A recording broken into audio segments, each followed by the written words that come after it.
Besimtarët bektashian festojnë më 22 mars ditën e Sultan Novruzit, ditëlindjen e të madhit Imam Ali në Qabe, në të cilën sipas legjendës çdo gjë ringjalljet, lind shpresa e ringjallja për njerëzimin, ndërkohë që kjo ditë njihet dhe si ekuinoksi pranveror, ku dita barazohet me natën.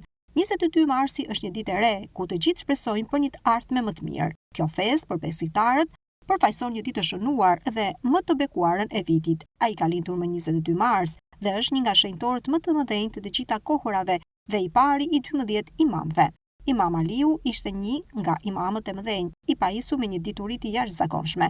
Profeti Muhammed thotë: "Unë jam qyteti i ditur dhe Aliu është porta e tij", ose "Nuk ka trima si Aliu, nuk ka shpa tjetër si Zylfikari Aliu.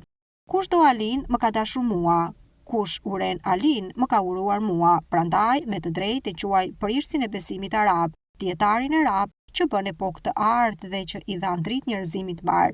Ai është njeriu i luftës për përparimin njerëzor. Ai përdoret bukur fjalën për pikëllimin e shpirtit njerëzor. Ai la pas 3 parime, shkallën e të menduarit, unitetin njerëzor dhe drejtësinë. Prandaj vetë simbol i përhershëm. Si një ditë pushimi në Durrës, kjo ditë ka kaluar e qetë, plot gjallëri mes njerëzve, ndërkohë që natyra nis ripërtëritjen e saj. Sot ka gatime tradicionale për besimtarët bektashian, ndërkohë që dita kalohet me vizita dhe urime për një verë sa më të mbar.